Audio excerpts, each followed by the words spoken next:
Crispín, ¿qué tal el fin de semana? ¿Todo bien? ¿Todo mal?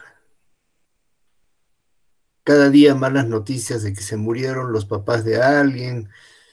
Ay, se murió Luisa Molina. eh,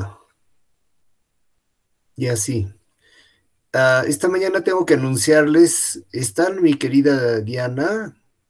Diana, no está en la lista, estoy mirando, ¿ve? Está Jan Cáceres, ¿quién será? A ver, ¿quién eres, Jan Cáceres? Is it a boy or a girl? I don't know. Licenciado, buen día. Hola, joven, ¿cómo está? ¿En qué trabajas? ¿En locutor? ¿Estás con tu micrófono ahí?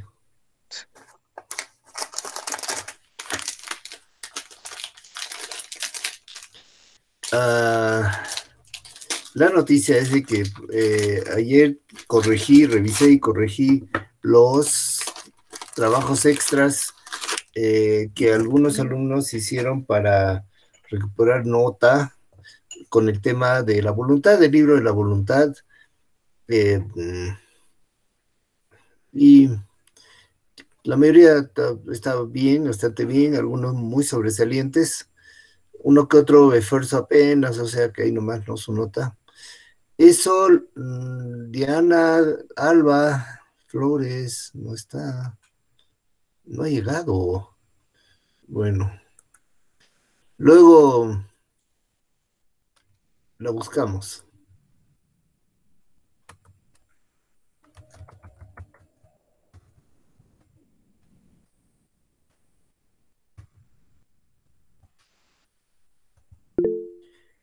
Y corremos. Pues, ¿qué vamos a tratar hoy día? ¿Qué cositas interesantes nos ha traído? Vamos a ver.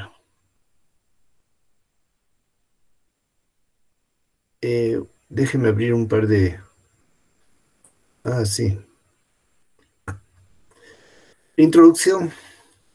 Hay un libro de neuropsiquiatría. Así se titula el gran libro. Lo voy a escribir en... Por ahí ya lo han hackeado. No es reciente. Acá lo voy a poner en el chat. Y les cuento la historia de que me lo compré en una feria del libro, esas que hacían en el campo ferial.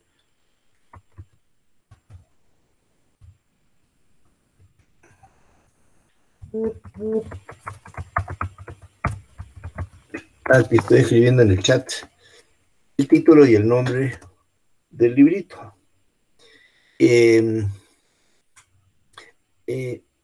Michael Trimble es un psiquiatra, pero que también ha hecho la especialidad en neurología, por lo que algo que yo sé.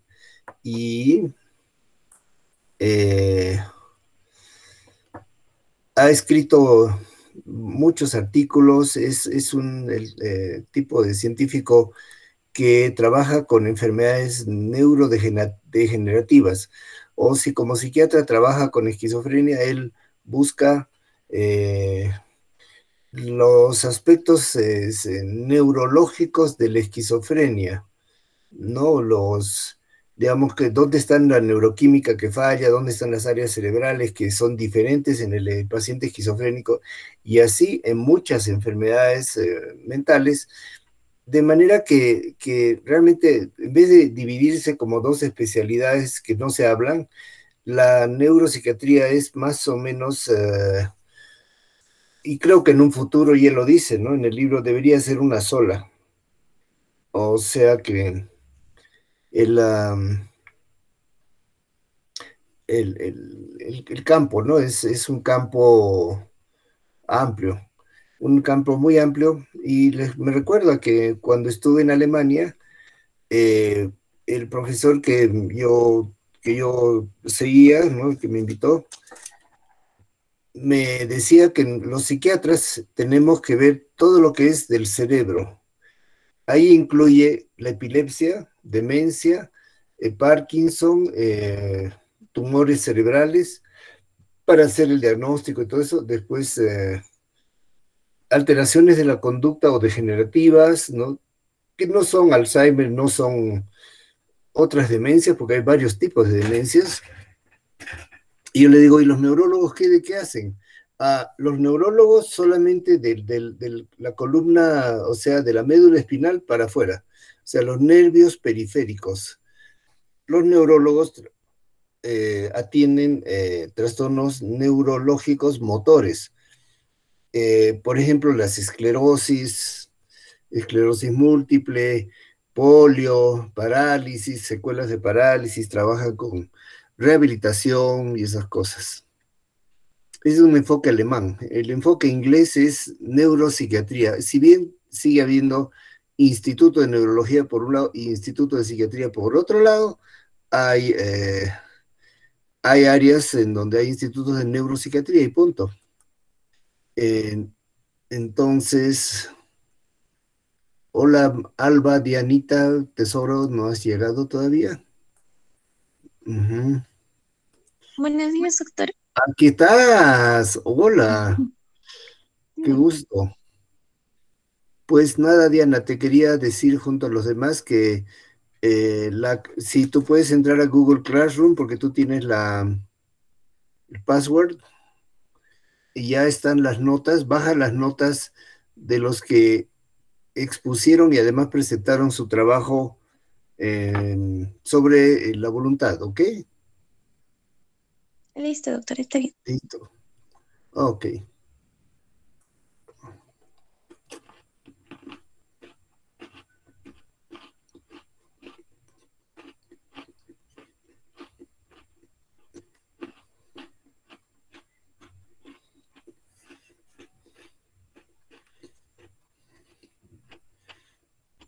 Acá estamos viendo resúmenes del libro de Carlson y le voy a mostrar dejar de compartir.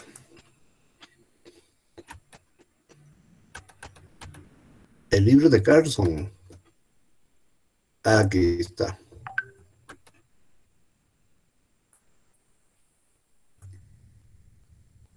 Good morning, Dr. Carlson.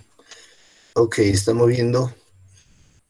Este es el texto oficial. Este es el capítulo 10.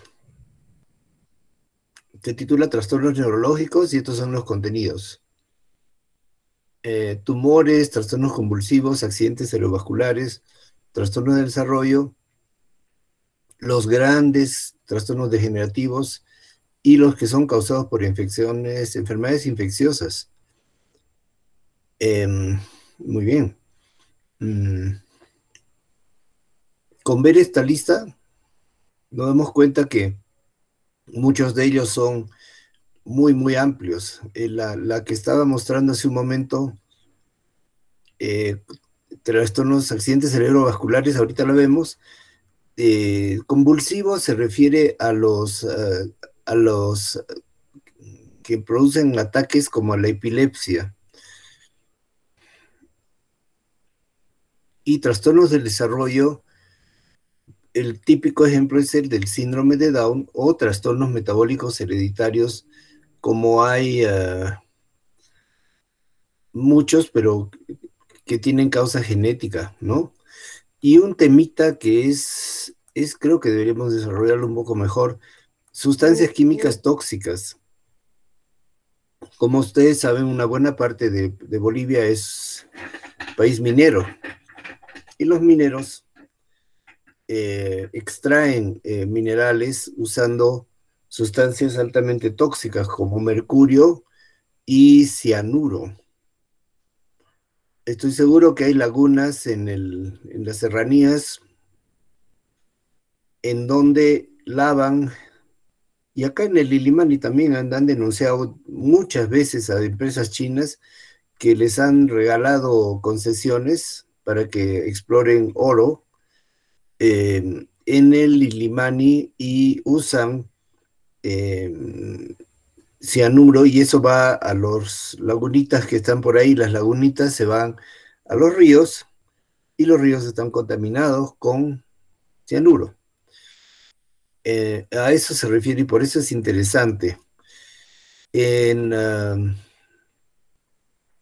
Cuando estuve en Estados Unidos, yo vivía en Lansing, una ciudad en medio del estado de Michigan, que está rodeado de dos grandes lagos, que en realidad son mares, dos grandes lagos, y en la universidad, en el parte de epidemiología donde yo estaba, habían proyectos que investigaban la toxicidad del pescado que sacan de los lagos. Entonces su tarea era comprar pescados frescos sacados del lago y hacerles dosajes de metales pesados, como son el plomo,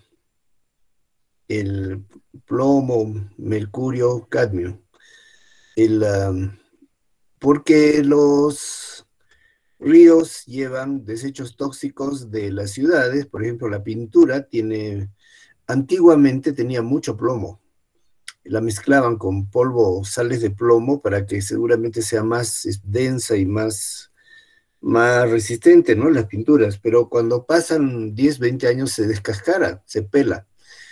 Y la solución era pelarla o lijarla, y eso liberaba montones de plomo al ambiente, pero podía contaminar el polvo de plomo de la pintura cuadras enteras, ¿no? Niños que vivían ahí, ancianos, y se iba con la lluvia a las canaletas, a los riachuelos, y acababa en el lago, donde el pez chico se come los bichos, las vegetales, todo lo que entra por los ríos al lago.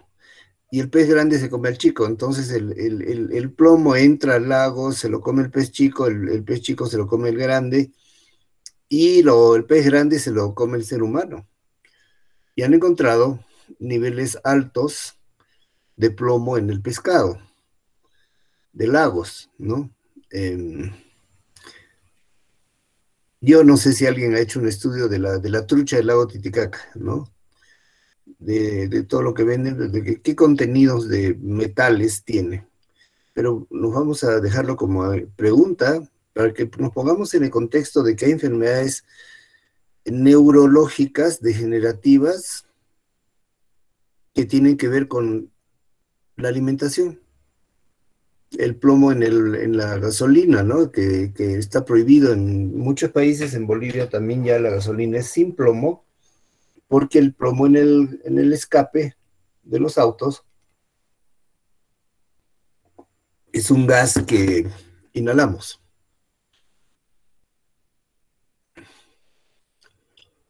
Acá, como siempre, empieza Carson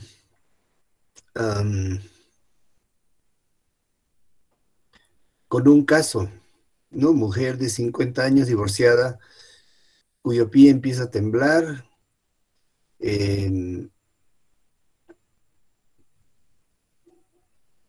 Se quedó parada ahí, los temblores se extendieron de la parte inferior de la pierna a la superior. Muy horrorizada, sintió que el cuerpo y después su brazo comenzaban a temblar al mismo ritmo que su pierna. Los temblores se hicieron más lentos, finalmente cesaron. Entonces el semáforo se puso verde, los coches de atrás empezaron a sonar sus bocinas. No pudo pasar la luz verde, pero cuando el semáforo le dio paso, se recuperó como para poner el coche en marcha y conducir a su casa. Este suceso le había asustado. ¿Qué podría haber sido la causa? Estaba con amigos en casa, iba a hablarles, pero decidió no decirlos. Cuando recogía la mesa, su pie derecho comenzó a temblar otra vez. Esta vez estaba de pie, y los temblores eran más violentos, hicieron que se cayera. Sus amigos de la sala oyeron el ruido de la señora R en el piso y la vieron con los brazos y piernas extendidos rígidamente hacia adelante, temblando en forma incontrolable. Tenía la cabeza echada hacia atrás, parecía no oír sus ansiosas preguntas. Las convulsiones cesaron de pronto, en menos de un minuto recuperó la conciencia, pero parecía aturdida y confusa. Entonces, esto es un caso típico de epilepsia. La llevaron al hospital, le informaron de su primer episodio, escucharon a los amigos describir lo que pasó. llamaron a un neurólogo y pidió una prueba de tomografía, el TAC. El escáner reveló un pequeño punto circular blanco justo donde el neurólogo esperaba encontrarlo, entre los dos lóbulos frontales por encima del golfo calloso. 2 días más tarde, el neurocirujano extirpó a la señora R de un tumor benigno y ésta se recuperó sin problemas. Cuando la mandan donde el doctor Carlson, a la señora parecía una mujer agradable, inteligente, muy aliviada de saber que ese tipo de tumor rara vez produce daño cerebral, sí se elimina a tiempo y en verdad cuando la examinaron no encontraron signo de deterioro. Entonces, una enfermedad parece otra, ¿no? O sea, un tumor en el lóbulos, entre los dos lóbulos frontales puede empezar con un cuadro clínico de epilepsia. Entonces, el neurólogo, para descartar y estar seguro, además, cómo había empezado el tumor en la pierna, ¿no es cierto? 2 veces en la pierna. Y luego se generalizaron. El neurólogo pensó, hay una afectación de la corteza cerebral, probablemente motora, en el área motora que está arriba, la pierna está arriba. ¿Te acuerdas del homúnculo de Penfield, no? En donde el área de Broca está medio que abajo, mirando de lado el cerebro, está la boca, la cara, la garganta abajo y el cuerpo está arriba y la pierna está más arriba, casi volteando hacia adentro entre los dos hemisferios. Y entonces ahí sospechaba que había un tumor y había. Entonces lo sacaron. Un caso bien parecido tuvimos en el psiquiátrico San Juan de Dios de una mujer con diagnóstico de depresión resistente. Depresión resistente, una señora de Cosmil. Como Cosmil no tenía área de psiquiatría para internarla, mándenla al psiquiátrico, la evaluamos, el neurólogo la examinó y vio que tenía reflejos exaltados, tenía en el fondo de ojo una inflamación de la retina y de la papila, del edema de papila. Esa es indicación de que hay algún proceso expansivo, algo que está creciendo en el cerebro. Le pedimos tomografía y salió como este caso, un tumor en medio de los dos lóbulos frontales y medio atrás, que estaba creciendo lentamente, probablemente lo tenía de varios meses, quizá un año, y que estaba dando un síndrome pseudo deprimido. Y por eso estaba en psiquiatría. Tumor medía el tamaño de un limón pequeño, redondito. Entonces fue una enseñanza, ¿no? Que los psiquiatras siempre tenemos que tener una mirada neurológica, o sea, depresión, darle antidepresivos, psicoterapia, hablar de su niñez, su madre, su infancia, el abuso que tuvo de niña, del profesor, el bullying, todo, hablar, y la pobre mujer empeora hasta que un psiquiatra incompetente le pone electroshock, digamos, y sobre un tumor, un cerebro con tumor, se inflama pues y se muere. Y post-mortem, tumor cerebral. No era depresión resistente, era depresión causada por un tumor. Por lo tanto, siempre es importante pedir la tomografía. Entonces, acá Carlson nos habla de tumores. ¿Qué es una definición de tumor? Tumor, masa de células que proliferan sin control, no cumplen función útil. Tumor maligno, tumor canceroso. Cáncer quiere decir que produce daño, no tiene límites definidos, se puede metastas. Qué difícil.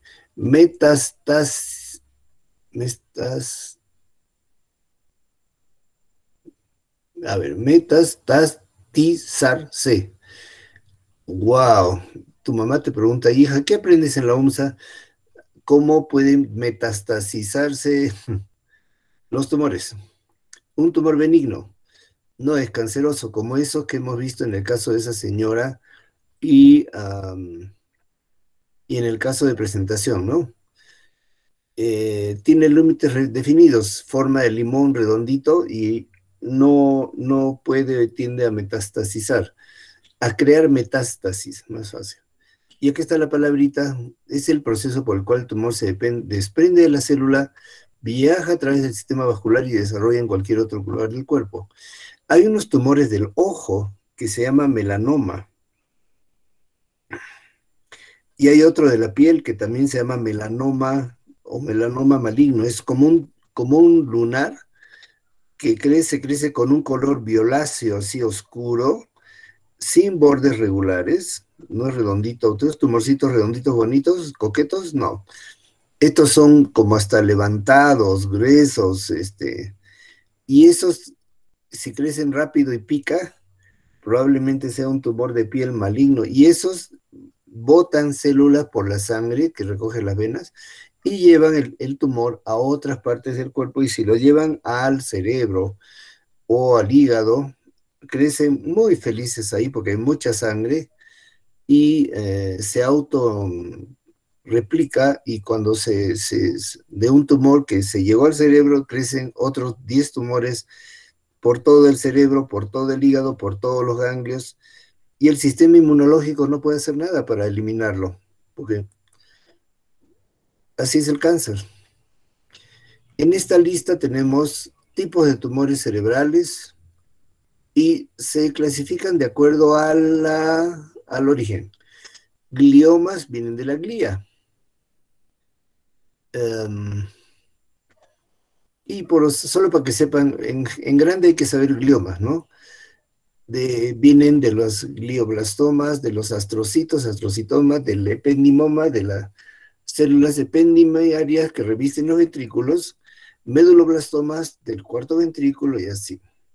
Meningioma, ¿de dónde vendrá, no? De las meninges. Estos son los que son benignos. No es raro, porque he tenido otro caso que la hija de la señora Mirela, muy amiga de mi mamá, tenía una hija estudiosa que estudiaba de todo, cantaba ópera, muy capa, cantaba muy bien, porque eran descendientes de italianos.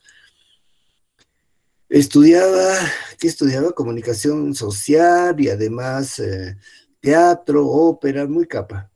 Y un día dicen, ay, está mal en mi hija, que no sé qué tiene, no se levanta de cama, le duele la cabeza, se para y se marea, ya se ha caído 2 veces porque no, perdió el equilibrio, la vamos a ver con el neurólogo, es mañana, pasado.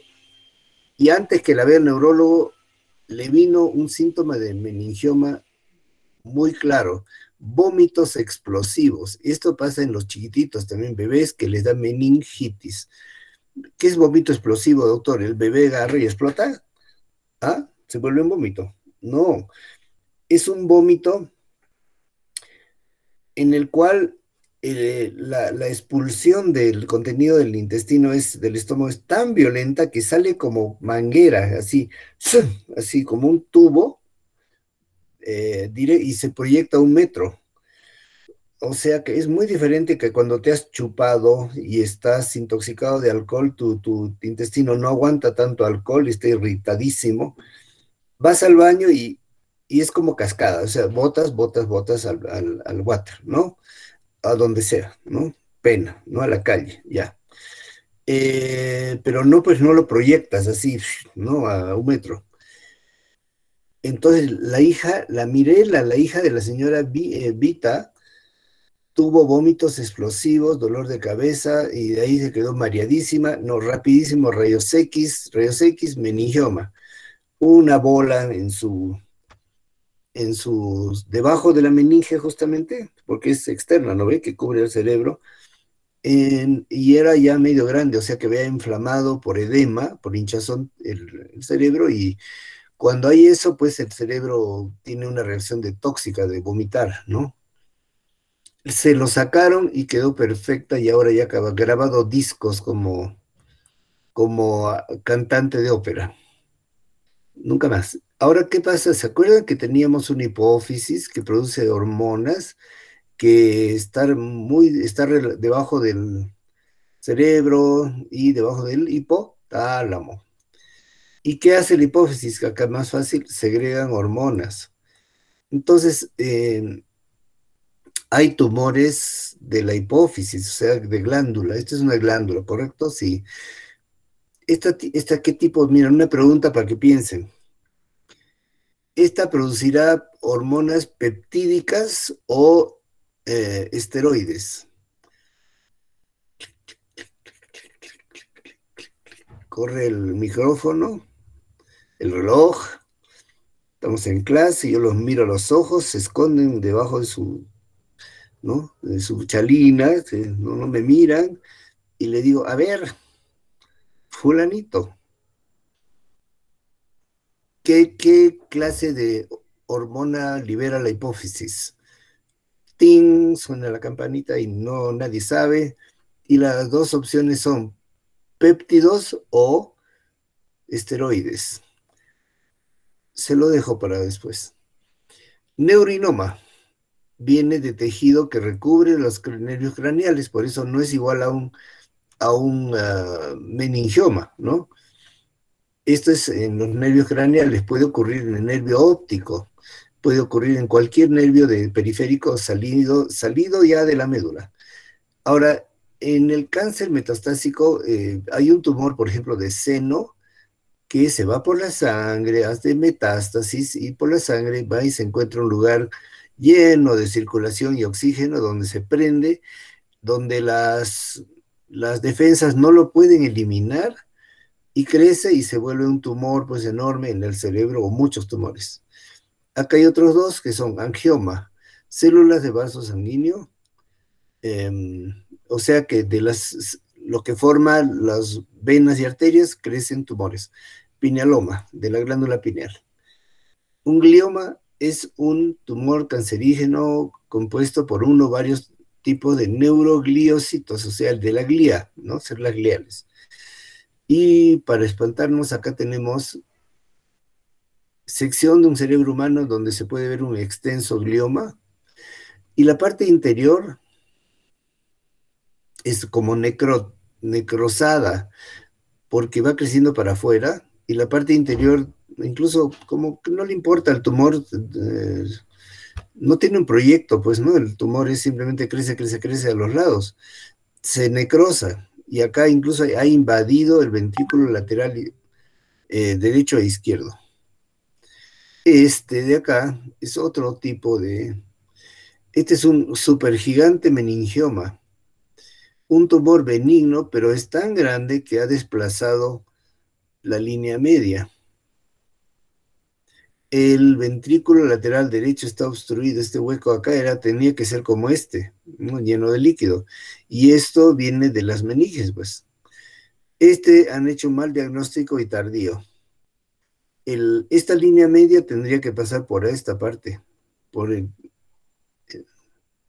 la división, ¿no? El tercer ventrículo. Sigamos.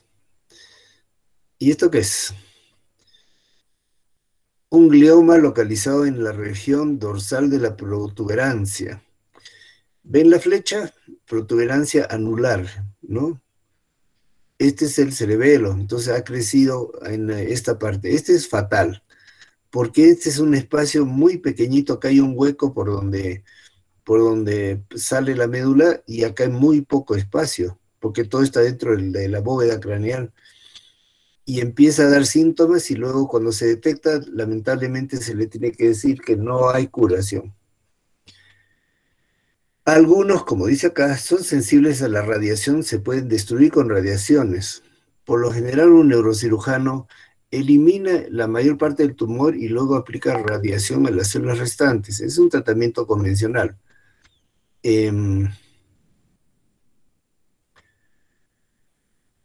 En el prólogo hablan de una mujer con meningioma, ya lo hemos visto. Trastornos convulsivos.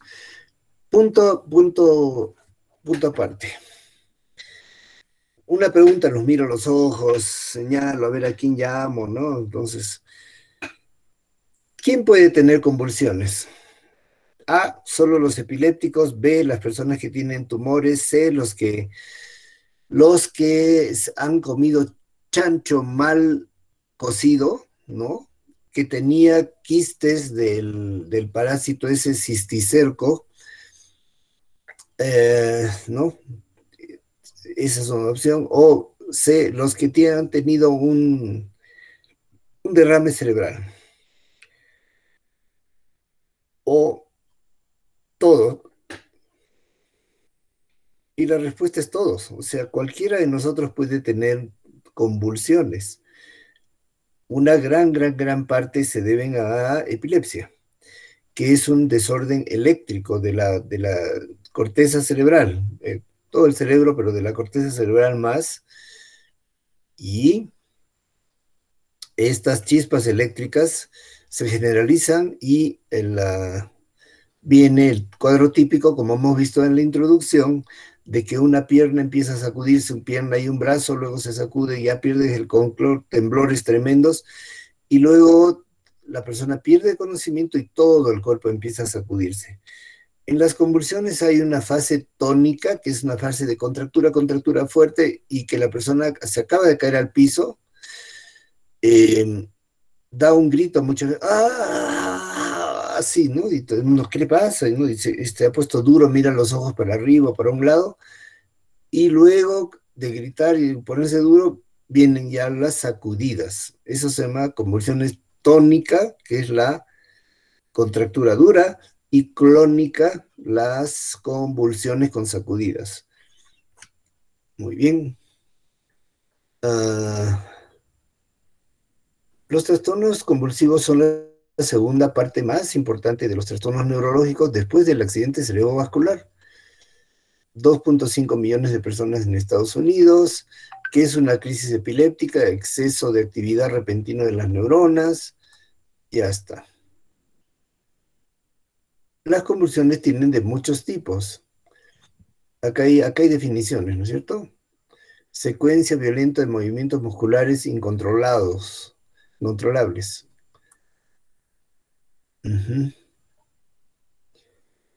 Pero no todas las crisis, dice acá, causan convulsiones. De mayoría no lo hace.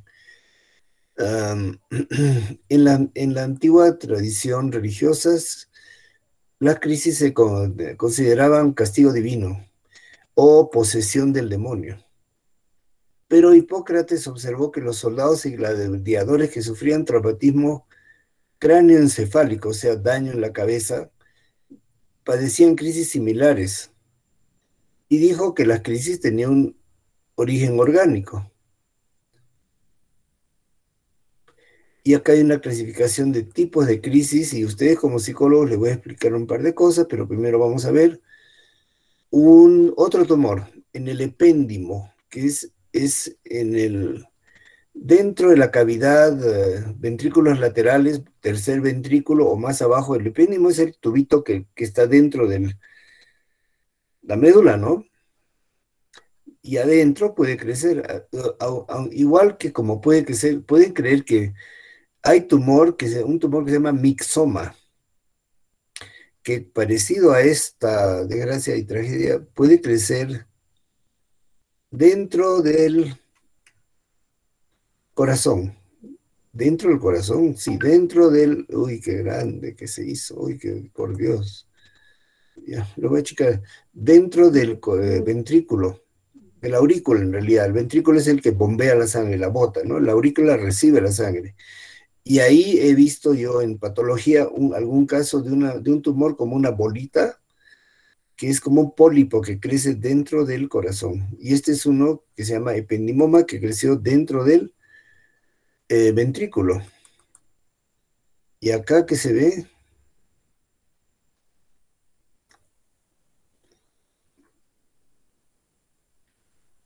un meningioma. Este es muy parecido al que le dio a la señorita Mirela, y que hizo vómitos explosivos.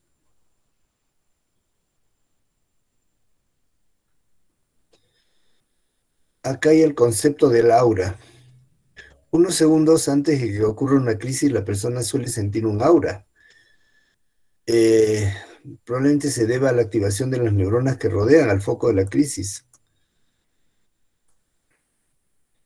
Esa activación tiene efectos similares a la que produciría una estimulación eléctrica. La naturaleza del aura varía según dónde se localiza el foco. Por ejemplo, en el lóbulo temporal tiene mucho que ver con la conducta emocional, y por eso les pregunto, ¿y qué estructura en el lóbulo temporal tiene que ver con las emociones? Entonces ya saltan ahí, dicen, la amígdala, correcto. Entonces las crisis que se originan en un foco del lóbulo temporal comienzan con sentimientos de miedo, terror o en ocasiones euforia. Euforia, miedo o terror. Como parece, entonces el diagnóstico de un psicólogo, debe ser crisis de pánico, ¿no? Pero y después de la crisis de pánico le viene un parpadeo,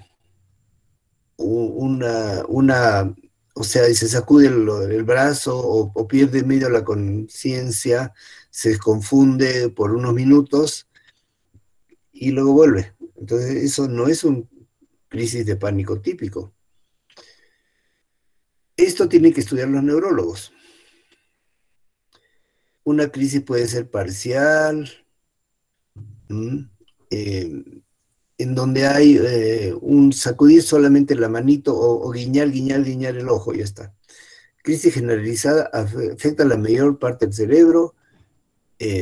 La parcial simple se inicia en un foco y permanece restringida, entonces solo en la mano y el brazo. Y no pierde la conciencia. La crisis parcial compleja es que se inicia en un foco, permanece restringida y sí produce pérdida de conciencia. Entonces acá hay dos diferencias, ¿no? Entre la simple y la compleja. Crisis tónico-clónica generalizada, esta es la gran mal. La que se cae al piso, tiene la convulsión, la contractura de todo el cuerpo, es la tónica, con los ojos a un lado, y a veces hasta la lengua afuera, lo cual es peligroso. Por eso que cuando ya está en ese estado, se le debería poner un pañuelito un pañuelo o algo para que muerda, porque puede morderse la lengua. Y el aura es la sensación de crisis epiléptica previa a la crisis. Ahora, hay crisis que son sin convulsión, que se llaman jacksonianas, y vamos a verlo más allá. Crisis compleja con alteración de la conciencia, que incluye varios de estos síntomas. La fase tónica es la parte de la contractura que les he dicho, todos los músculos se contraen, ya está. Luego viene la fase clónica, que es la de sacudidas violentas. Clonus quiere decir agitado. Los músculos tiemblan, se agitan compulsivamente, deprisa al comienzo y después cada vez más despacio.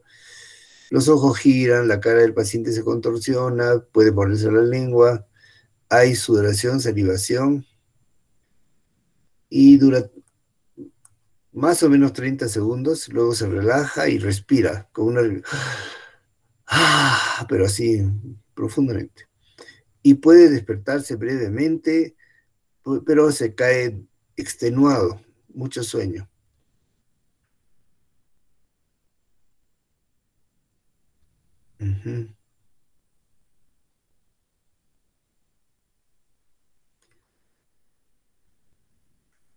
Esto es el recuerdo de la homúnculo de Penfield. Este es el área motora, como todos sabemos, y este es el lóbulo. ¿Lóbulo qué? Parietal. En donde tenemos la otra versión, pero sensitiva. Esta es la corteza somatosensorial. Y esto representa un cuerpo de cabeza, donde la cabeza y la cara está acá, por eso está la lengua acá. Los labios, la cara, los ojos, dedos de la mano, ¿no? Entonces ya va bajando al hombro, brazo, tronco, pierna, pie. Y por eso el tumor de esa señora empezó acá arriba, y empezó su pie a temblar en el auto. Aquí dice, la crisis de la señora R comenzó en la región del pie de la corteza motora. A medida que se iba propagando, afectaba más partes del cuerpo. tuvo las dos fases, ¿no? Cuando llegó a su casa estaba en su tecito, se desmayó. Nos vamos a seguir corriendo, corriendo. Después hay petit mal, el pequeño mal, hay gran mal, como hemos dicho, las convulsiones de gran mal, y hay unas, los niños son propensos a padecer trastornos convulsivos, ¿qué les parece? Sí, especialmente cuando hay fiebre alta.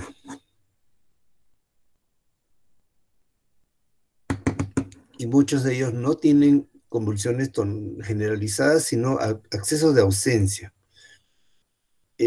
Durante esta crisis de ausencia,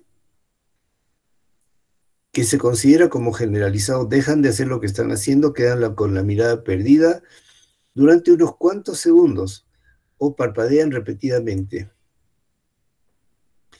Y se llaman ausencias atípicas o en los franceses le llamamos pequeño mal, petit mal. Y por eso la convulsión como desmayo, tónica, clónica, ya hemos visto, se llama gran mal. La diferencia entre petit mal y gran mal, ¿cuál es? Ah,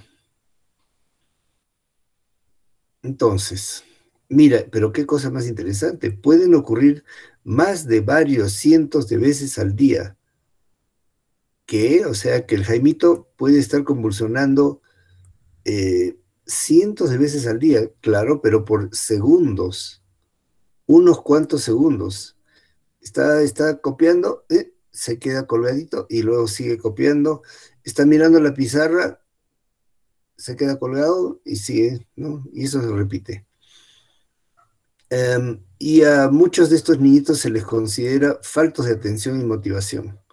Por eso un psicólogo que sale de nuestra universidad tiene que haber leído este capitulito, ¿no es cierto? Y tiene que haberle explicado que hay diferencias en adultos y niños. Y algunas cosas de la experiencia del doctor es de que las crisis febriles, como le dio a mi sobrino Andrés, el primero de mis sobrinos, de bebé, de año y meses, tremendo, un niño más grande para su edad, que los demás le da amigdalitis o algo y hace fiebre alta, pero de frente, pum, 40. Y entonces se desmayó, ¿no? Mi hermana, su mamá, ¿qué le pasa? Pues, desmayado, así. Y tuvo unas cuantas sacudidas y ella se había acordado de primeros auxilios. Entonces, en un bebé de un año con fiebre altísima, todo entre pálido y colorado, eso es curioso, ¿no? El cuerpo colorado y la cara pálida. Lo llevó al baño, sacó la bañera, llenó agua de tibia, como la temperatura de la piel, y de adentro. Lo metió adentro y lo enfrió y le puso paños de agua fresca en la cabeza. Inmediatamente se recuperó, lloró, porque no sabía qué hacía metido en la bañera, y se le pasó. Esa era una convulsión febril en donde al niño hay que bajarle con medios físicos, es lo más rápido. Porque, a ver, abre la boca y toma tu jarabe de paracetamol, más difícil. A veces hay que ponerle con jeringuita al lado de la boca, meterlo, y como es dulce, el bebé lo quiere botar, pero se toma la mitad, ¿no es cierto? El bota una parte y toma la otra, y bueno, algo le baja la fiebre. Cuando no, el pediatra con enfermera malvada, ¡pam!, le pone en la colita su antipiréptico, ¿no? Ya, pero más rápido, pues es el baño, ¿no? Compresas frías, se llamaba antiguamente, compresas frías, pero no tienen que ser heladas, ¿no? Con que sea temperatura, agua fría y ya está, ¿no? Entonces, sobre la cabeza, en trapitos, en secadores, toallitas, y el niño mejor metido en una bañera o medio cuerpo, cuerpo entero, bajarle la temperatura y eso baja la temperatura de la sangre que llega al cerebro y ya no irrita a las neuronas. Muy bien.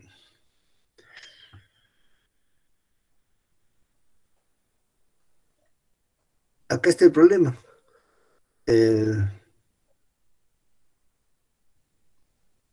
Las crisis pueden producir consecuencias graves. un niño que sufre convulsiones como estas, petit mal repetidas. La mitad de ellos con trastorno convulsivo tienen lesiones hipocámpicas. Hipocámpicas, doctor, ¿qué es hipocampo? Funciones del hipocampo, fáciles. Entonces saltan las chicas y los chicos y dicen, es el área de la memoria inmediata. Perfecto. Entonces, cantidad y gravedad de las crisis es importante. Un solo episodio puede causar lesiones significativas. Miren qué cosa tan grave. Un solo episodio de estado epiléptico en el cual el paciente tiene una serie de crisis sin recobrar el conocimiento. Es decir, estos hay que evitar. Por eso el bebé hay que bañarlo, mojarlo, soparlo, para que no quede en ese estado convulsivo porque está perdiendo oxígeno y eso causa lesiones del hipocampo significativas que se quedan para toda la vida y queda pues OPA. Y hay liberación excesiva del glutamato, que este es un neurotransmisor excitador. Crisis en niños, causas variadas, son muchas causas, pero la más quizá una frecuente puede ser una anomalía en el desarrollo o el efecto irritante de crecimiento de un tumor. Doctor, buen día. Hola. Doctor, una consulta con eso de las epilepsias y los ataques. ¿Cuántos de conocimientos tiene sobre el sistema endocannabinoide? Y no, ya que revisaba y decía que ayudaba mucho al sistema a relajarse y evitar estos ataques epilépticos. Sí, el sistema endocannabinoide es un regulador de los otros sistemas. Por ejemplo, regula el exceso de dopamina y la demasiada disminución de dopamina, por ejemplo, y de muchos neurotransmisores. Y hay, no en todas las epilepsias, pero hay casos de epilepsia y en niños que han mejorado notablemente con aceite de cannabis. Y yo les invito a ver, ¿dónde está mi...? Aquí está el chat. Voy a escribir en el chat qué cosa recomiendo. Y fíjense si es que está traducido a español. La cadena CNN con el doctor Sonjay Gupta han hecho 5 capítulos. Yo vi el primero y segundo, me quedé fascinado.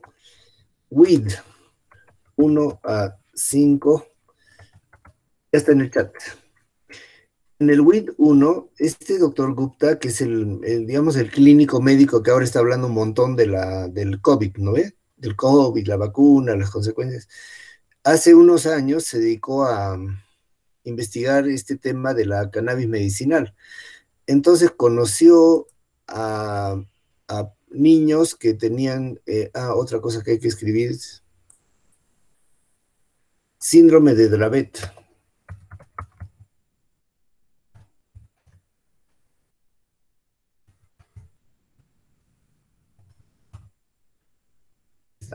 Y esto, si lo investigan un poquito en Google, van a encontrar que ese síndrome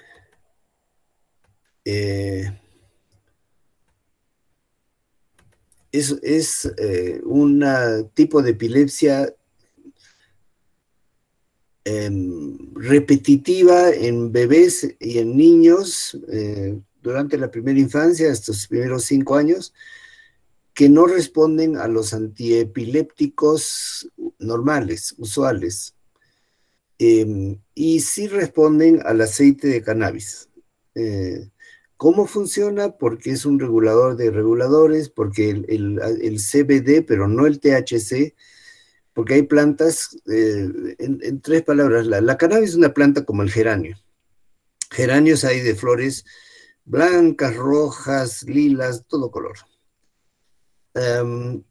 Y digamos que la cannabis tiene plantas que producen alto contenido de THC que incluso sale como una resina, y esa resina tiene una alta potencia de alcaloide, o sea, de psicotrópico, ¿no? Tú lo fumas, te lo comes, lo que sea, y te hace volar, ¿no? Te da un estado así de alterado de conciencia, como una borrachera. Pero hay otras plantas de cannabis que no tienen ese alto contenido de THC, sino tienen otro cannabinoide que se llama CBD. Y ese no produce euforia, estado psicológico, psicodélico, digamos, ¿no? Hasta alucinaciones, no produce. Y tiene un efecto más bien neuroprotector. Inhibe los ataques epilépticos, dolores, migrañas, y por eso se ha puesto de moda como marihuana medicinal, que no tiene mucho que ver o nada que ver con la marihuana recreacional, que es la que tiene THC.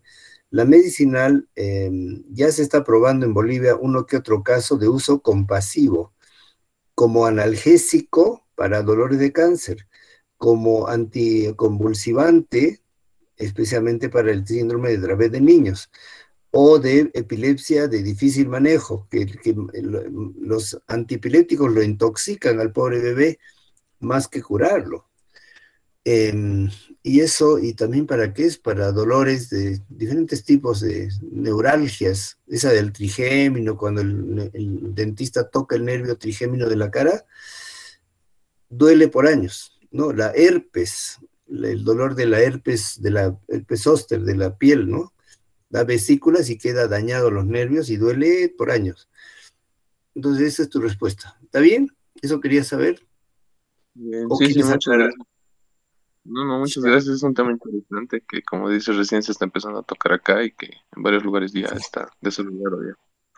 Sí, en Colombia ya legal, Chile legal, tú puedes producir tu Sí, marihuana medicinal en tu closet, con luz artificial, calor artificial, y la cortas la plantita, la picas, la mezclas en alcohol, la dejas ahí 3 días, creo, o no sé cuántos días, hasta que se vuelve un líquido verde, porque le saca la clorofila, todo, y el THC, pues le saca el CBD, el alcohol, y ese alcohol ya lo separan de las plantas, de las hojas maceradas, y lo meten a una olla arrocera, arrocera, eh, y ahí se hierve hasta que se reduce, vuelve como un jarabe o como un aceite, y eso le dan al bebé.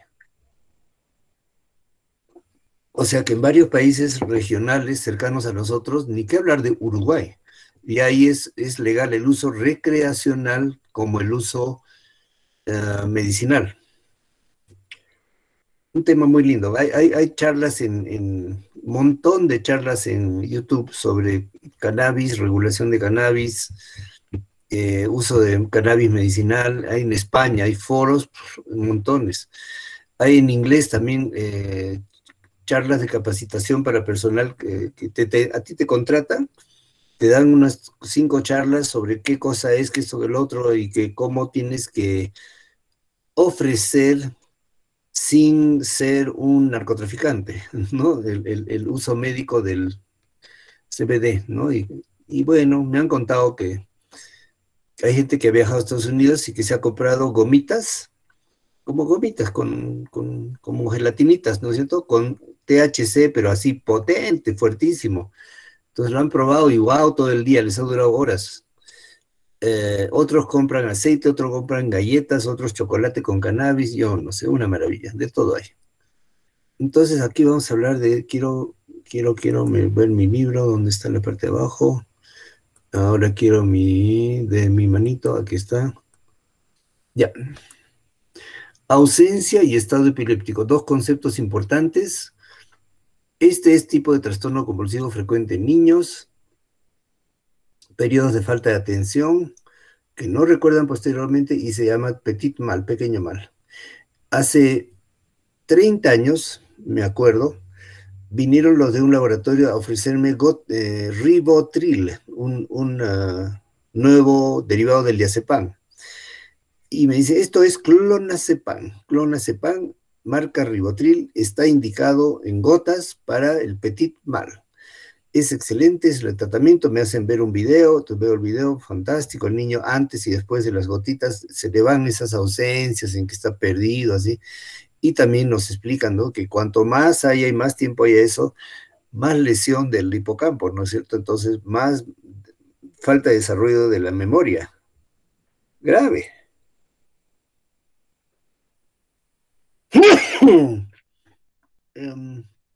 Y con ribotril tratarlos, qué sé yo.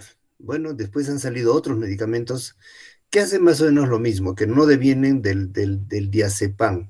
Ahora el clonazepam se vende en gotas todavía, pero también hay en pastillas y se llama Neuril, comercial de Neuril, que se usa, puede usar para la epilepsia, para desmayos, ataques, pero también se usa para dormir, para aumentar el efecto de otros fármacos. Por ejemplo, estoy dándote un antipsicótico porque estás alucinando y te doy con Neuril para que además descanses, te baje la ansiedad y no alucines pues voces que te dicen mátate, mátate, mátate. Entonces te doy un ansiolítico como Neuril que baja la irritación cortical y te hace efecto el antipsicótico, ¿no? El medicamento que baja la dopamina, ¿no es cierto?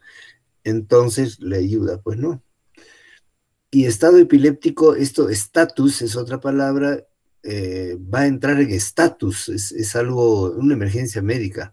Paciente que convulsiona continuamente. Ese estado exige tantas sangre demanda mucha sangre, circulación, porque están disparando las neuronas sin parar, y por lo tanto es una emergencia.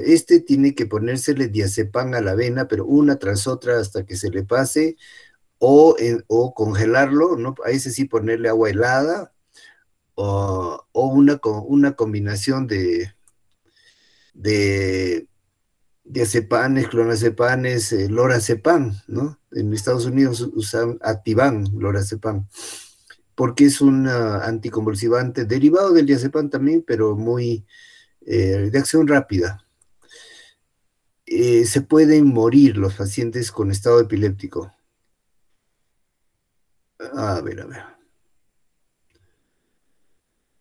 En una cirugía de la epilepsia se puede sacar una gran cantidad de tejido cerebral, puede ser uno de los lóbulos temporales y causa cambios del comportamiento, pero en la mayoría de los casos sucede lo contrario.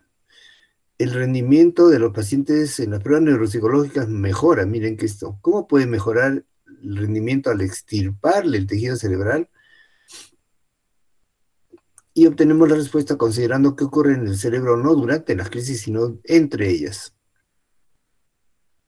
El foco de la crisis es una región de tejido de cicatriz, digamos, que haya quedado, ¿no? Irrita el tejido cerebral que lo rodea, causa un aumento de actividad neural que tiende a propagarse a toda la región adyacente. Entre crisis, este aumento de actividad excitadora es controlado por un aumento de actividad inhibidora. Entonces, las neuronas inhibidoras de la región que rodea el foco se vuelven más activas. Este fenómeno se llama inhibición intelectual, etcétera, etcétera. Pero además de contener la activación, también suprime las funciones normales de una región de cerebro bastante amplia que rodea la crisis. Entonces, una buena parte del cerebro no funciona bien. Los efectos repercuten en área mucho más grande, incluso entre crisis. Cuando eliminan el foco de la crisis, que es una pequeña cicatriz, un coágulo que quedó y algo del tejido alrededor, se hace innecesaria la inhibición compensatoria y luego sin esta inhibición, el tejido cerebral puede funcionar de manera normal y el rendimiento neuropsicológico mejora. Acá hablan de una dieta cetógena que no voy a hablar. Y acá pasamos a accidentes cerebrovasculares. Y para eso, acá habla de las estadísticas de Estados Unidos, que no son raros. Los ictus pueden ser diferentes tipos y esto lo tengo listo acá. Entonces, ¿están viendo acá en verde? Sirix Bodever. Perfecto, bueno, esto lo he sacado del libro. ¿Qué es un ictus? Es un sinónimo de ataque que viene por rotura de vaso sanguíneo. Puede ser hemorrágico, que chorrea la sangre porque se reventó una venita, o puede ser obstructivo porque se obstruyó, oclusión, dice, ¿no? Un vaso sanguíneo. Por ejemplo, una bolita de grasa que va y pum, se pega ahí, ¿no? Isquemia. Interrupción del aporte sanguíneo a una región del cuerpo, puede ser cualquier parte, pero también se habla acá ya de isquemia cerebral. Puede haber isquemia en la piernita. La arteria de la vena, la arteria que va a la pierna se cierra y el pie se pone morado, ¿no? Entonces es urgente mejorar la circulación o sacar la obstrucción. La obstrucción puede ser causada por un trombo, o sea, un coágulo que se formó en el interior de un vaso sanguíneo, que puede obstruirlo. Y ustedes se acuerdan que ahora que se habla mucho del COVID, que el COVID, además de que infecta y produce hiperinflamación y salida de agua, líquido espeso dentro de los pulmones, cosa que no deja de respirar y ya, chao, pues es el daño a los pulmones, ¿no? Que dicen que llega mayor de 50%, 60%, ya es casi fatal, ¿no? Pero además el COVID produce una alteración de la coagulación y empiezan a aparecer coágulos en diferentes lugares, como que se ha visto en personas jóvenes en un brazo, en un dedo, etcétera, causado por el COVID. Entonces, por eso se le dan a los pacientes COVID anticoagulantes para diluir esta sangre que está formando coágulos. Un émbolo es una partícula, o sea, un coágulo que puede circular, que se desplazan, aquí está, y obstruyen una arteria. En el cerebro, el émbolo puede provocar un accidente cerebrovascular. Acá, por ejemplo, tenemos una de las chicas ahí en el curso que estoy mirando, que está pues apenada por su peso, que no baja con nada. Y le han dicho, ay, hazte una liposucción. Yo quiero, para mis 21 que me regalen una liposucción. Le hacen la liposucción y para su mala suerte, al chuparle las células grasas con un aparato como aspiradora, ¿no? Como aspiración, pero por un tubo. Le va chupando debajo de la piel de la barriguita, debajo de, no sé, pues diferentes partes del cuerpo, las caderas, y un residuo de grasa se va por la sangre y se vuelve un émbolo, se desplaza y obstruye una arteria y queda más flaquita, pero con un bloqueo de arteria en el cerebro, así que queda contra accidente cerebrovascular. Qué pena, ¿no es cierto? Por eso ha habido muchas causas de muerte en cirugías estéticas, porque es impredecible, ¿no? Que se tienen que tener muchos cuidados, pero no es pues así de fácil en todos los casos como en la tele, ¿no? Y acá, ¿qué es lo que pasa? Esto es el trombo se empieza a formar, un coagulito, y se forma en esta placa de arteriosclerosis, que es acúmulo de colesterol, y queda obstruido así, ¿no? Obstruye la arteria y esta parte le da isquemia y se muere. Y cuando se libera un pedazo de coágulo, se va a una arteria más chiquitita más arriba y produce la embolia, embolia. Estrende y obstruye una arteria más pequeña. Esto lo he sacado de dónde? Del libro de Carlson. Acá tenemos embolias que obstruyen arterias pequeñas. Esta es una arteria grande, llámese la carótida. Y acá tenemos otro mecanismo, es que es una hemorragia. Se ha reventado acá nomás, no es que se haya tapado, ¿no? Y es una hemorragia. El efecto, desgraciadamente, es el mismo, ¿no? O sea, acá hay múltiples infartos y acá hay uno grande, pero es daño, ¿no? daño a la corteza. Esto muestra un avance de cirugía. Por ejemplo, yo tengo que hacerme ver cómo está el estado de mis arterias, especialmente las del corazón y las del cuello, las que van al cerebro. Porque si tengo un nivel de estrechamiento, ¿no?, de arteriosclerosis, se ha formado una placa de grasita acá, esto es lo que me tiene que hacer. Meten un catéter, en el catéter, por el catéter bota un sal como globito que tiene un filtro para recoger residuos y a la vez sale una malla. Esto se llama el stent. Te colocan un stent puede ser en el corazón o puede ser en las arterias del cuello. Esto es en arterias. Una vez que lo han colocado, van jalando esto y esta filtro recoge cualquier pedacito de grasa que se han salido, ¿no? Y luego, qué maravilla, queda la malla esta que se llama stent, el filtro está colapsado y lo retiran.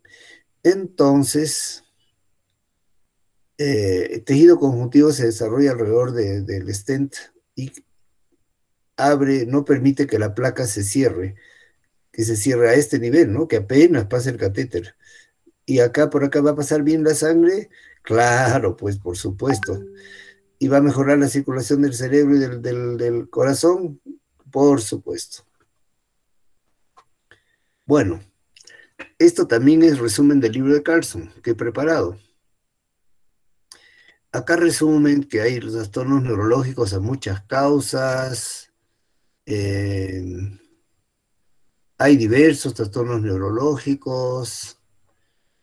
Los tumores, por ejemplo, que hemos hablado de los gliomas, los tipos de células distintas, hay meningioma, pinealoma, glioma, etcétera, ¿no? Meningioma, por ejemplo. Hay tumores benignos que son encapsulados y redonditos como los de las meninges y otros que son los glioblastomas, esos son los de gliomas, no meningiomas, gliomas, no tienen forma definida y sí fácilmente botan células metastásicas. Pero otro concepto, que por más de que sea benigno,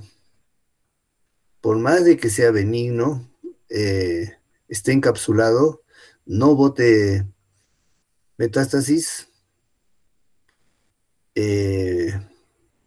puede crear compresión. No, acá lo dice.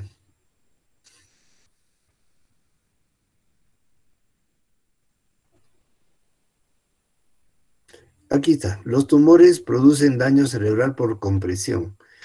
Y en el caso de los tumores malignos, por infiltración. O sea, por más de que sea benigno, que se pueda sacar una bola con tamaño limón dentro de tu cerebro, o sea, de tu meninge, de hecho la compresión hace daño. ¿Y qué pasa si por mala suerte crece este meningioma en una área estrecha, chiquitita, como la parte baja del puente, como esa foto que hemos visto?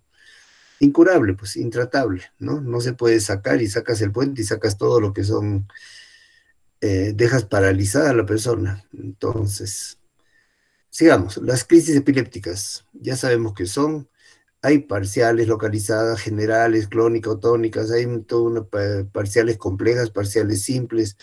Está en la lista. Es más descriptivo, ¿no es cierto?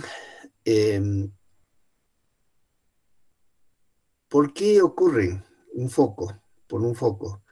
Tejido cicatricial causado por lesión previa o un tumor. La lesión previa acá es muy poco, pero puede ser pues el famoso cisticerco, la tenia del chancho que comes, introduces larvas a tu intestino donde se abre el huevito, la larva va por el cuerpo y le encantan los lugares con mucha sangre, el cerebro. Claro que puede haber en otras partes del cuerpo, en el hígado, en el músculo. Pero en el cerebro crece y forma un quiste, o sea, una bolita y adentro está la larva, como un pequeño embarazo, ¿no es cierto? Porque el embarazo crea su líquido amniótico, ¿no? Su bolsa amniótica. Y en el cerebro pueden haber cientos de estos quistes. Ahora, si está localizado al ladito de un área motora o en la vía motora, pues puede irritar y producir convulsiones. Entonces, borramos la página, borramos, página en blanco. Pacientito es un chico de 21 años, estudiante de la UMSA, de la carrera de psicología, estudiante del doctor López, y que de lo más normal empieza a tener dolores de cabeza. Y los dolores son a cualquier hora, a veces son muy intensos, toma 3 paracetamoles, no le pasa, le deja una sensación de malestar, de mareo, de chaki, nada, ¿no? Entonces, y un día que está solo en su casa, de pronto le viene un aura, ¿no? Siente como que oye un ruido, ve borroso, se desmaya y tiene una convulsión. Llega a la casa y lo encuentran todo vomitado, hasta hecho pis, se ha golpeado contra el piso, su nariz así le sale sangre, es decir, un desastre.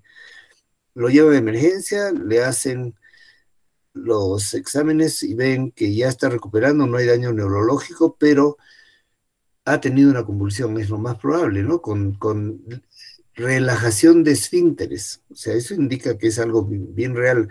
Hay gente que finge epilepsias, pero muy, muy, muy, muy rara vez relajan esfínteres, ¿no? Porque es una epilepsia histérica. Hay artículos, busquen histeroepilepsia, hay gente que finge ataques y que a veces son tan difíciles de distinguir de los verdaderos ataques que ni el psiquiatra sabe qué hacer. Pero cuando ha tenido relajación de esfínter, además se ha caído de nariz, se ha golpeado y se ha hecho daño, entonces no, eso es real. Entonces, a radiografía, y le encuentra un montón de huequitos redonditos dentro del cráneo. Listo, el diagnóstico, esto es una cisticercosis cerebral. A medicina interna, infectología, porque estos son bichitos, y le van a dar un tratamiento a base de antiparasitarios. Y ojalá se mueran los bichitos, ojalá dejen de crecer, antiinflamatorios en cantidad para que la inflamación que producen los quistecitos se reduzca.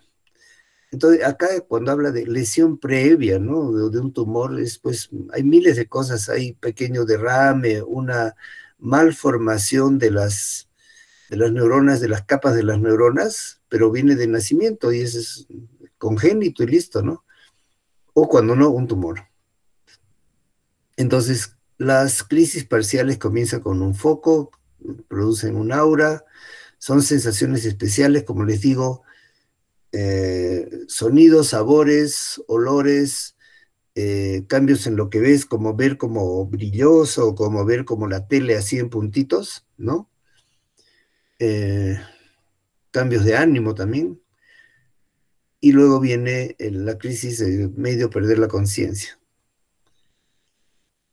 Siguiente. Algunas crisis llevan a actividad motora. Las más graves son las tónico-clónicas generalizadas, que se llaman tipo gran mal. ¿A qué se deben? Activación de sistemas motores del cerebro. El paciente presenta primero una fase tónica o contractura y luego clónica, que son sacudidas o contracciones. Y acá hay la interesante, las crisis de ausencia, llamada ausencia típica o petit mal, son frecuentes en niños, caracterizadas por falta de atención, pérdida parcial, temporal de conciencia. Acá voy a hablar. Y estos casos no solo son en niños. Me han referido a un caso de una mujer que se ha pasado como meses en estado así de ausencia. Meses. En donde hacía barbaridades, insultaba, gritaba, no tenía conciencia de lo que hacía, parecía una psicosis y era una forma de epilepsia, o sea, psicomotora, ¿no? En un estado de ausencia. Los neurólogos le llaman convulsiones, no, crisis sin convulsiones, o sea, una ausencia, es una crisis que no muestra desmayo, o sea, ataques, ¿no? Y no se desmaya completamente. Un caso famoso que les voy a contar ocurrió de un señor que de pronto desapareció, un hombre de 40 años, desapareció de su medio, de su hogar, de su trabajo, de un día para otro. Chao, se lo llevó el ovni. Una abducción de extraterrestres, pensaron, ¿no? Pues totalmente desapareció. Y no lo encontraban, pues, y RTP, la TV, ATV, la mamá llorando en la tele, los hermanos poniendo afiches con foto por todo lado, y nada, no aparecía, no aparecía, no aparecía. Cuando recibe una llamada desde Tarija, y era él. Mamá, papá, estoy en Tarija. ¿Qué haces ahí, desgraciado? ¿Qué dónde te has ido? ¿Qué por qué te has ido? No me acuerdo nada. De pronto me he despertado viviendo al lado de un mercado en Tarija y estaba, no sé qué estaba haciendo, seguramente me han dado de comer acá, he dormido ahí en el piso y de pronto me he despertado, me he acordado quién soy, me están prestando este teléfono para llamarlos, que efectivamente fue una crisis parcial o crisis psicomotora con ausencia, en donde el hombre estaba en automático, sin registrar nada de lo que hacía, pero sí, los modos supervivencia, sí. Y cómo llegó a Tarija y de qué vivió, misterio, ¿no? Entonces tuvieron que mandar plata, llamar a la policía, a la gente, algún contacto de por Tarija o de por ahí, que vayan a recogerlo. Efectivamente era él, estaba hecho era un vagabundo, ¿no? Sin bañarse, sin cambiarse, con la misma ropa que se fue. Es decir, ¿no? Lo han podido matar, pues, ¿no? Lo han podido meter a un psiquiátrico, o se ha podido tirar, pues, caerse a un barranco, ¿no? Pero no, entonces se salvó y lo trajeron a La Paz. Muy bien. Acá habla del alcohol. La abstinencia después de una época prolongada de consumo excesivo de alcohol puede producir convulsiones, crisis convulsiva producida por abstinencia. De hecho, una de las causas de epilepsia más frecuentes, creo que es una de cada 4 de pacientes que traen a emergencia con convulsiones, se debe a la abstinencia al alcohol. Y como ustedes saben, estamos pues en un país muy alcohólico. Entonces hay muchos casos que llegan a emergencia en donde no hay foco, no hay meningitis, no hay cisticercosis, sino hay el antecedente de consumo excesivo y luego abstinencia. Parece que se debe a la excesiva sensibilidad o incremento de receptores NMDA que trabaja con el glutamato, y estas crisis se tratan con fármacos antiepilépticos. Si es debido a un foco anómalo, mediante cirugía, que afecta al punto del foco epileptógeno. Habla de dieta cetógena rica en grasas, no voy a hablar.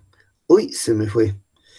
Y los accidentes cerebrovasculares, que son las imágenes que hemos visto, de embolia, de infarto, de derrame, ¿no? Dañan una parte del cerebro, debido a la ruptura o obstrucción de un vaso sanguíneo, portoembolo o émbolo, que son más o menos lo mismo. Émbolo es que está circulando, y trombo es cuando pluk ya se pegó, ¿no? Es un vaso sanguíneo, no, un coágulo dentro de un vaso sanguíneo. Vamos a achicar. Aquí estamos achicando. Y, perdón, ya estamos. Entonces, sigamos este ladito. Esto lo he sacado del libro de Carlson. ¿De dónde vienen los émbolos? Pueden proceder de infecciones dentro de las cavidades del corazón. O sea, que se forma una bola de bacterias y estos se liberan y se van a atorar una arteria del cuello, por ejemplo, o del brazo, cualquier parte. Si es en el cerebro, la falta de flujo sanguíneo daña las neuronas, liberando masivamente el glutamato, lo que causa inflamación, y vienen los microgliocitos como macrófagos y se lo comen, ¿no? Producen radicales libres, activan enzimas reguladas de calcio, y bueno, En la actualidad, el mejor tratamiento para el ictus, o sea, para el derrame, para la obstrucción, es administrar un fármaco que disuelve los coágulos. Eso yo no sé si hay en La Paz. Esto es, voy a averiguar. Este es el factor que se inyecta. Activador tisular de plasminógenos en las primeras horas de inicio de la obstrucción. Y acá hay el nombre de otra, desmoteplasa, un enzima que contiene la saliva de los murciélagos, del vampiro. Es eficaz en un plazo superior a 9 horas después del ictus y no deja lesiones. O sea, tú le pones el vampiro, ¿por qué tiene una enzima de su saliva que tiene que ver con esto? No entiendo nada.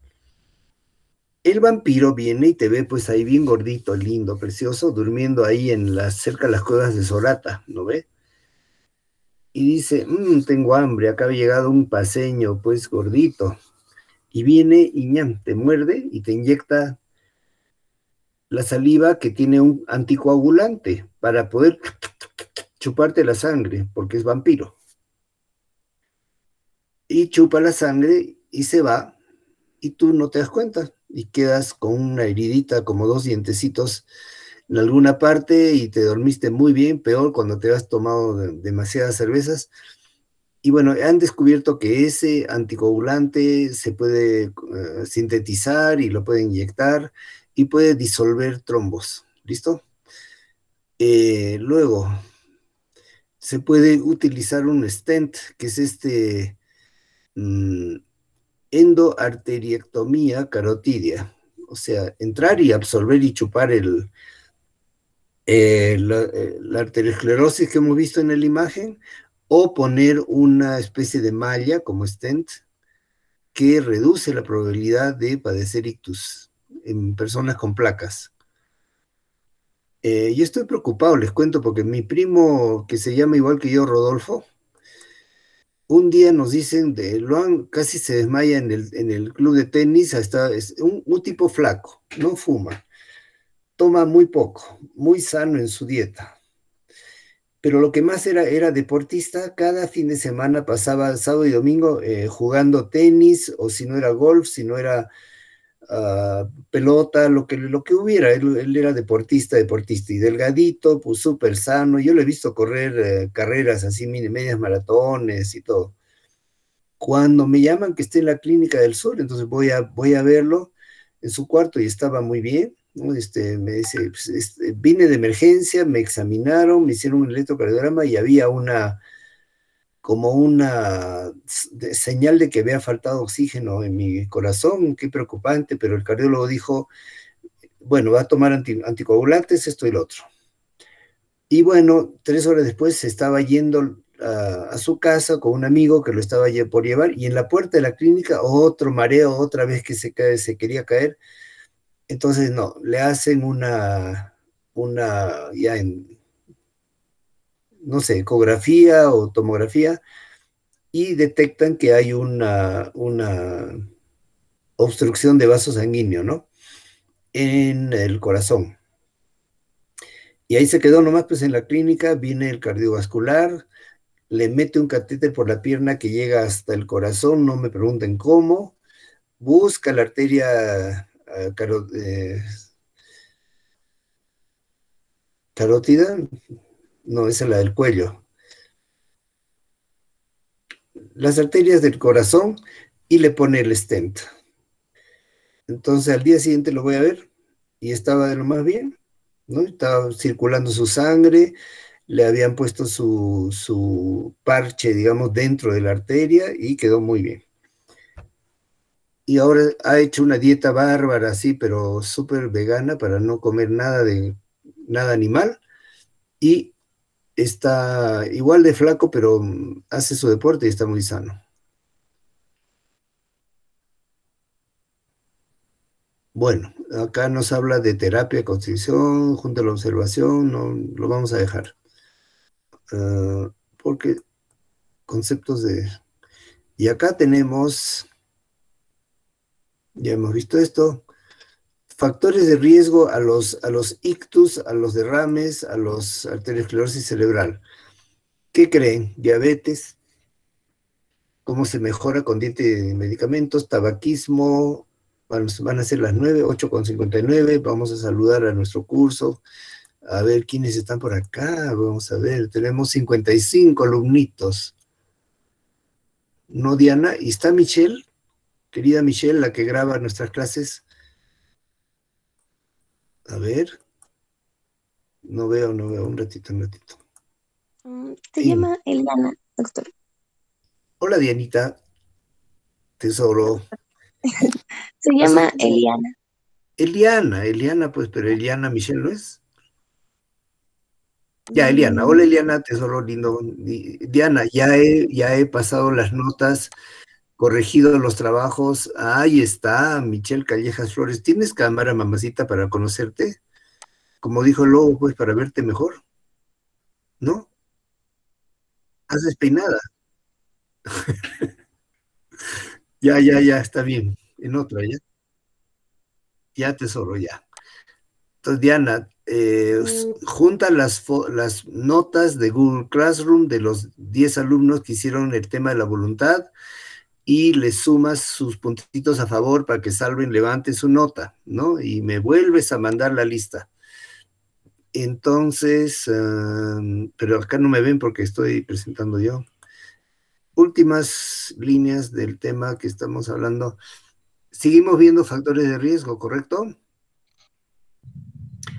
¿Y por qué pues estos son conductuales? ¿Por qué pues acá está el trabajo del psicólogo y psicóloga, hijo e hija?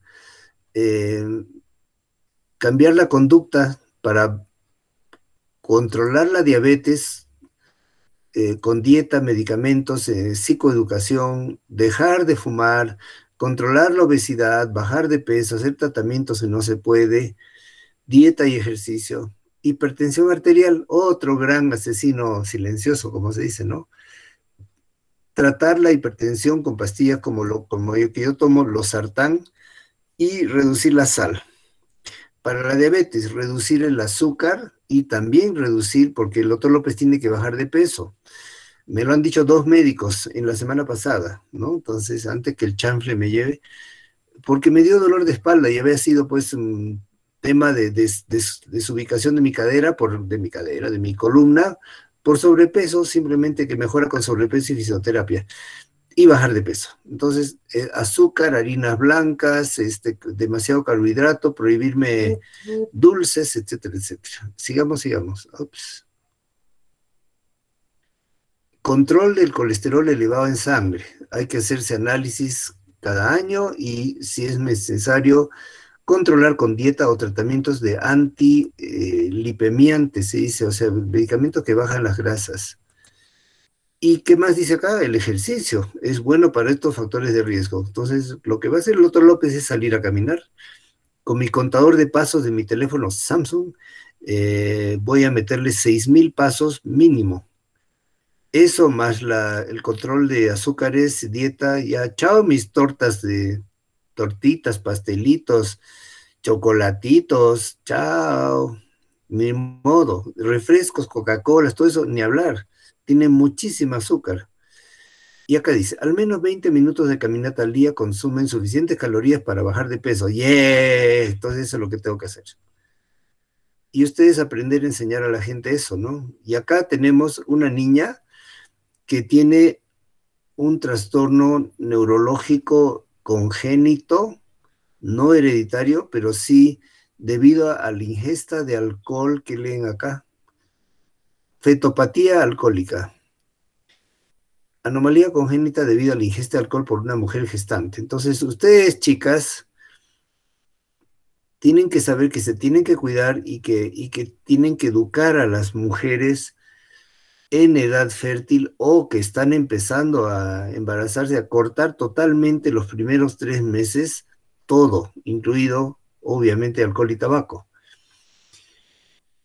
Cuando la mujer está en el primer mes y sigue tomando cada fin de semana, 2 veces por semana, tampoco para hasta emborracharse, pero sí tomando 3 tragos cada vez, 4 tragos, puede producir síndrome alcohólico fetal. Y esta es una niña que tiene los ojos más separados de lo normal, la frente más estrecha, y acá esta es una rata bebé cuya madre rata le han dado alcohol en un equivalente a un humano, ¿no? Durante el embarazo. Y este es un modelo animal de la encefalopatía alcohólica o del síndrome alcohólico fetal, donde la nariz es pequeña, la hendidura palpebral, o sea, de los párpados, los ojos son chiquitos, el labio superior grande con surco nasolabial deformado. Y este es normal. Miren el ojo de esta ratita de mamá rata no alcohólica comparado con este. Miren la narizota comparado con esta. Miren el labio, ¿no? Deformado. Hay dos niveles, digamos, de este problema. El síndrome alcohólico fetal, cuando ya produce malformaciones físicas, hay el antecedente claro de consumo de alcohol en el primer trimestre, 2, y hay retardo mental. Los hitos del desarrollo, de a qué edad caminó, a qué edad se paró, a qué edad gateó, a qué edad habló, a qué edad controló el pañal, etcétera, son mucho más lentos en estos niños y niñas que no tienen ninguna culpa de nacer así y lo peor, quedarse así con una secuela de retardo mental que es prevenible, ¿no? Prevenible, que se puede prevenir. ¿Y cómo se puede prevenir? Conociendo los factores de riesgo y haciendo educación, ¿no es cierto? ¿Y esa tarea es de quién? Del gobierno, pues. No, es de los psicólogos. De los psicólogos. Yo no sé si investiguen, por favor, si saben de alguna campaña para prevenir el síndrome. Ay, me olvidaba de terminar esto. El síndrome es cuando hay retardo, evidencias físicas, ¿no? Sugestivas, y retardo mental y el antecedente, 3 cosas. Pero puede haber el antecedente de consumo no tan pesado, no tan exagerado, y la niña o niño salga normal, no hay evidencias físicas, pero igual hay retardo o trastornos en el desarrollo cerebral, neuropsicológico, intelectual, mejor dicho. Más lento, más soncito, soncita, más con un retardo leve, pues, ¿no? Y eso se llama efecto alcohólico fetal, que es la consecuencia es del alcohol en el embarazo, efecto de niño, niña con leve retardo. El síndrome alcohólico fetal es consumo de alcohol en el embarazo, generalmente excesivo, y las características físicas que resultan y del retardo mental que no es moderado, es más moderado hasta peor, ¿no? Y lamentablemente es incurable. Estas otras 2 cosas que saqué del libro de Carlson son causas de retardo mental y este es por un componente de los alimentos. Trastorno hereditario causado por la falta de una enzima, ustedes todos saben lo que son enzimas, que convierte el aminoácido fenilalanina en tiroxina. Tiroxina es un aminoácido también, que de ahí se vuelve dopamina. La acumulación de fenilalanina provoca daño cerebral, a no ser que se detecte a tiempo uno y que se siga una dieta especial desde poco después de nacer. O sea, una dieta baja en fenilalanina. Y si ustedes consumen algunos productos como, no sé si galletas o dulces o caramelitos y cosas, abajo dice, en el envase tiene que decir advertencia, fenilcetonúricos, esos son los que se llaman los que tienen esto, contiene fenilalanina, porque no lo pueden eliminar y se acumula en el cerebro y produce daño cerebral. Dependencia piridoxina. Es un trastorno metabólico en el cual el niño requiere una cantidad de vitamina B6, piridoxina, superior a lo normal para no padecer síntomas neurológicos. Esto seguramente el pediatra lo tiene que detectar. Y hablar, repaso, ¿no?, de la barrera hematoencefálica. Acá tenemos lo que es la barrera hematoencefálica, pero se ve muy chiquito, lo voy a agrandar. El cerebro, esto no está en el Carlson, lo he preparado de otras láminas, en donde este es un vaso sanguíneo. Aquí está circulando mis glóbulos blancos, rojos, proteínas, todo. Y alrededor del vaso sanguíneo, dentro de los capilares del cerebro, y he visto en Facebook a alguien que está compartiendo fotos de nuevos estudios que permiten ver todita la red capilar, y parece, no, eso sí ya es un concepto que me caí de espaldas, que cada neurona tiene su pequeña red, su pequeña terminal capilar. Bueno, cada neurona, de las 100.000 millones, 100.000 millones de arteritas chiquititas que le llevan sangre. Pero este es el concepto de barrera hematoencefálica, en donde el capilar está rodeado de, es una neurona. ¿Ven esta neurona acá? Astrocito. Y entonces esto no permite que cualquier sustancia que pasa por la sangre entre dentro del cerebro. Hay transporte mediado por transportadores, o sea que esta es una sustancia que necesita el cerebro y la captura como una vitamina y la mete. Hay una transitosis, también es mediada por receptores. Receptor por transportador. Hay transitosis, o sea, por absorción. En general hay una restricción paracelular de una célula a otra, no deja pasar antibióticos, muchas sustancias. Y también hay cosas como el alcohol, ese sí desgraciadamente pasa se difunde en forma pasiva. El alcohol es una molécula muy, muy chiquita. Una bacteria tampoco va a pasar y el antibiótico tampoco va a pasar. Entonces, interesante esta lámina que he conseguido. Y acá vemos el astrocito, una neurona, otros astrocitos que están rodeando al vaso sanguíneo. Aquí bien claro, ¿no? Entonces, esta es la barrera de células y organizada por la microglia que separa lo que es la sangre de las neuronas. Barrera hematoencefálica. Creo que ahí terminé. Sí. ¿Qué dice esto tan grande? Trastorno del desarrollo, continúa esta lámina aquí, ¿no? Pero ya nos ganó el tiempo, entonces lo vamos a dejar para repasar. Vamos a ver enfermedad de Parkinson, demencia. Este es el Parkinson, está en el libro, todo está en el libro. Para mucha mayor información, ¿ustedes qué creen que tiene que hacer con el libro? Leer enfermedad de Huntington, muy interesante esta enfermedad. Produce hipersexualidad. Dejar de compartir. Ahora nos estamos mirando.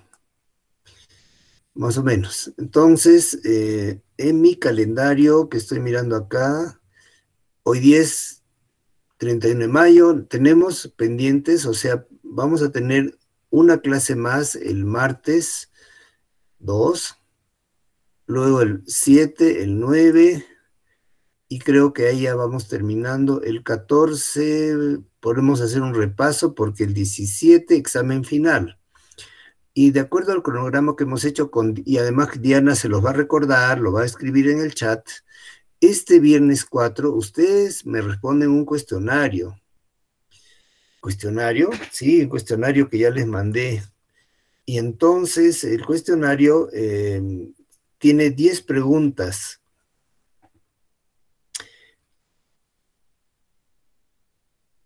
Y lamentablemente el número 1, 2, 3, 4, 5, luego se repite 1, 2, 3, 4, 5. Ahí he metido la pata, pero hasta acá. Diana, querida, de mi corazón, tesoro, el cuestionario hay que cambiarle el número, los números de las preguntas, porque para que sepa yo que voy a usar un programita, aquí está la parte malvada. ¿Cómo sé yo? Y yo ya les he dicho, ¿por qué les he pedido que agarren el cuestionario de 10 preguntas y de esas se respondan, creo que 4, ¿no, Diana? Y entonces, porque yo quiero que entre ustedes no van a ser todos las mismas 4, ¿no? Sería raro, sospechoso.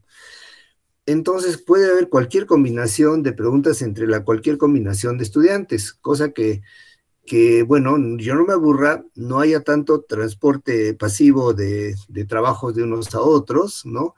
Además voy a verificar. Entonces, Diana, concretamente, ¿lo haces tú o lo hago yo? ¿Lo hacemos los dos? Creo que sería mejor. Numerar las preguntas del 1 al 10, ¿ya? Y cada alumno responde su cuestionario. Pregunta número, yo voy a hacer la 4, la 6 y la 9 y la 10. Este es el fulano de lado, el Gonzalo Jaciel. Y en cambio su amiga Karen González va a hacer la 1, 2, 3, 4. Y su amigo Miguel Clavel va a hacer la 2, 4, 6, 8, digamos. Entonces yo voy a poner, saber qué preguntas han contestado para verificar quiénes, qué casualidad, hacen las mismas preguntas 5 alumnos.